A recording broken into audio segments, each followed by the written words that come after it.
j'espère que vous allez bien. Aujourd'hui on se retrouve dans une nouvelle vidéo pour parler livres.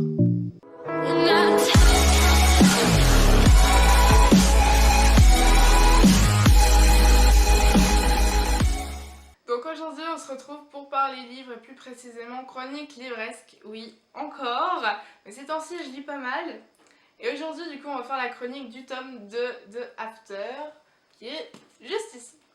Donc déjà, si vous n'avez pas lu le tome 1 ou si vous ne l'avez pas terminé, ne regardez pas cette vidéo, très clairement regardez-la pas, parce que automatiquement il y aura des spoils sans le vouloir. Pas des spoils du tome... Enfin, pour les personnes qui lisent le tome 2 ou qui l'ont lu, il n'y aura pas de spoil à proprement parler du tome 2. Mais pour ceux qui n'ont pas encore lu le tome 2, il y aura des spoils. Je sais pas si vous m'avez bien comprise, mais voilà. D'ailleurs, j'ai fait du coup la vidéo chronique du tome 1. Je vous mettrai bien évidemment en petite affiche juste ici, ou là, je sais plus.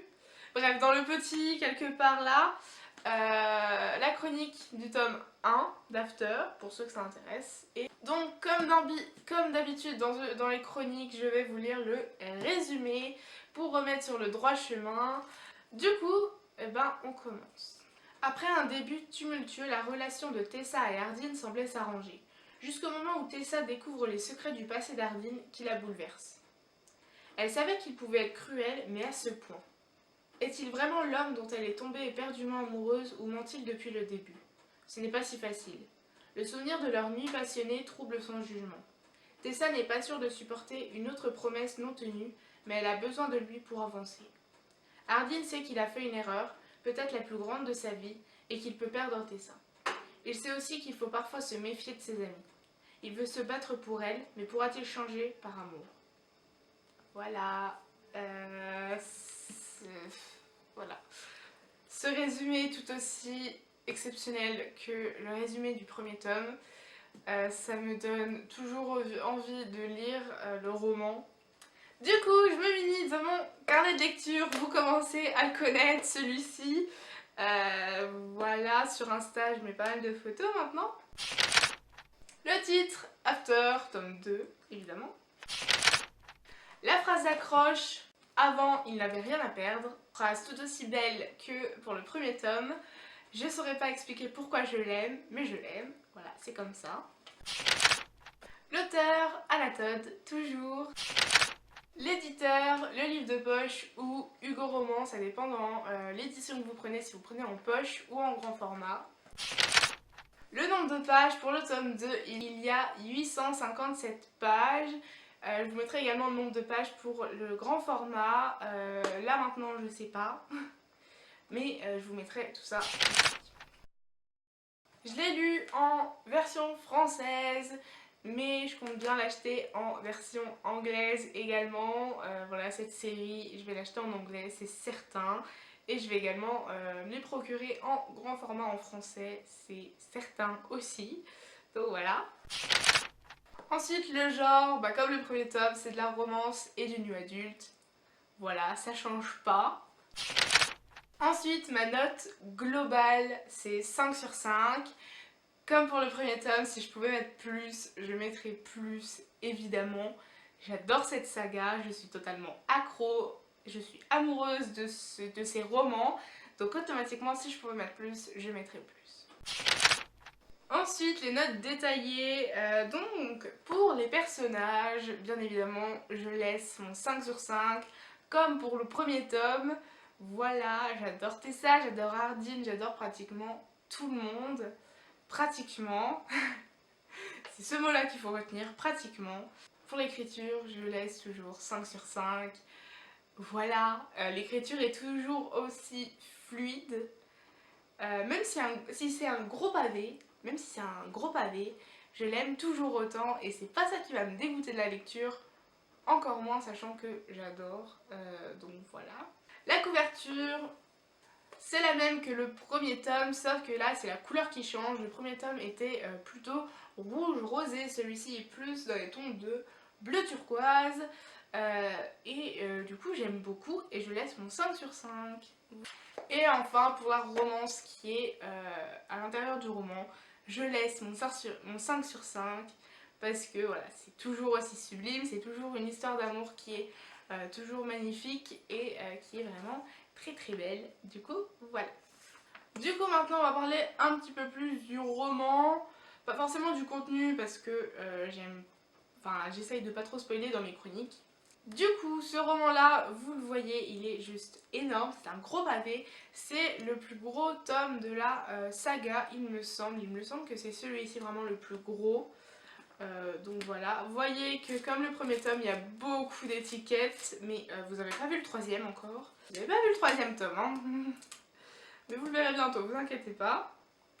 Donc voilà, tout aussi sublime que le premier tome.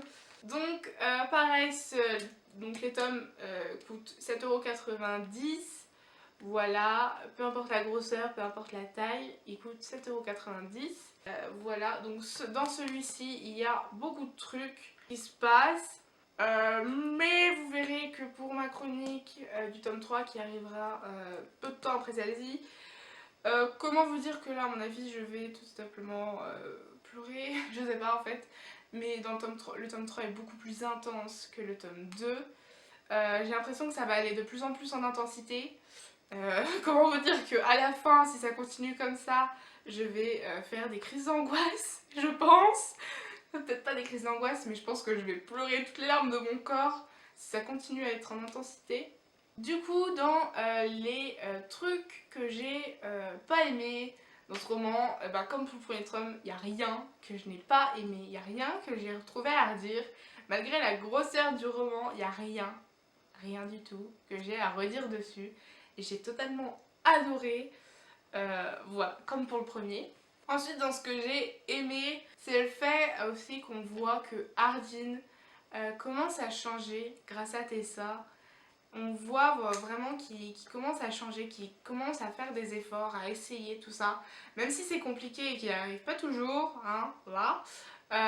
On voit qu'il fait des efforts et ça franchement c'est super bien.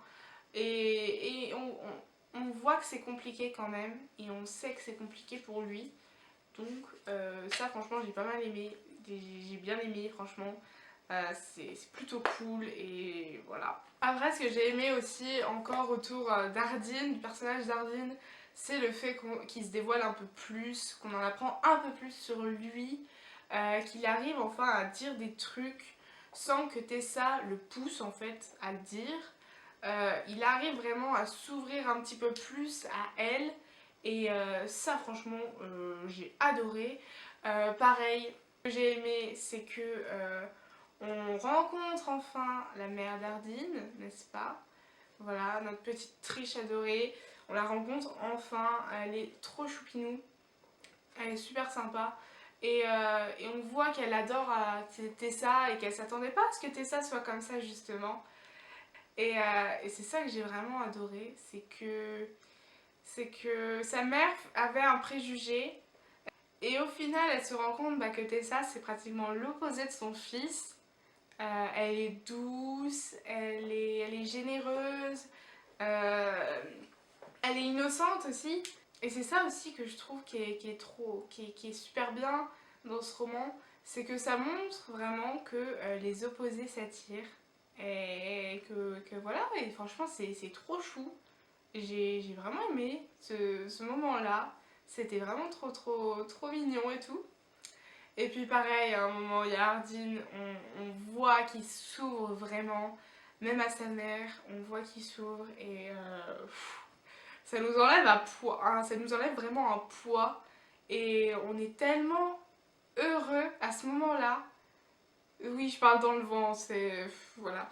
Mais en fait, on est tellement heureux à ce moment-là, voilà, que ça nous touche en fait, ça nous touche vraiment qu'il arrive à s'ouvrir autant, à faire ça. Et voilà quoi, c'est juste incroyable. Donc voilà, ça aussi c'était un truc que ça aussi c'est un truc que j'ai beaucoup apprécié autour du personnage d'Hardin. Et puis comment parler de ce roman sans évoquer la fin? Donc non, je vais pas dire ce qui se passe à la fin. Mais pour ceux qui ont lu, mon Dieu, la fin est tout aussi incroyable et imprévisible que la fin du tome 1. Je sais pas comment elle fait, mais si tous les tomes ils finissent avec un truc comme ça, mais ça va pas aller quoi. Donc voilà. Du coup voilà, j'en ai terminé avec cette chronique là du roman d'After, le tome 2. J'espère que ça vous aura plu. Après avoir lu tous les tomes et avoir fait la chronique de chaque tome, je compte faire, je pense, une vidéo globale sur la série. Voilà, et dans cette vidéo-là, là pour le coup, il y aura des spoils, je pense. Du coup, j'espère vraiment que cette vidéo vous aura plu. Répondez au petit sondage qu'il y aura dans le petit i. Je sais plus où il est le petit i, mais c'est pas grave. Ou dites-le moi dans les commentaires, comme vous voulez. N'hésitez pas à mettre un petit pouce bleu aussi si vous avez aimé la vidéo. À vous abonner si ce n'est pas déjà fait également. Voilà, et n'oubliez pas d'activer la petite cloche de notification pour être au courant des sorties vidéo qui sortent le lundi à 10 h. Du coup, moi je vous fais de gros bisous et je vous dis à la prochaine dans une nouvelle vidéo. Bye! I'm done with the drinking, I'm done with the smoking, I'm done with the playing, I'm done with the joking, I'm done with the lady.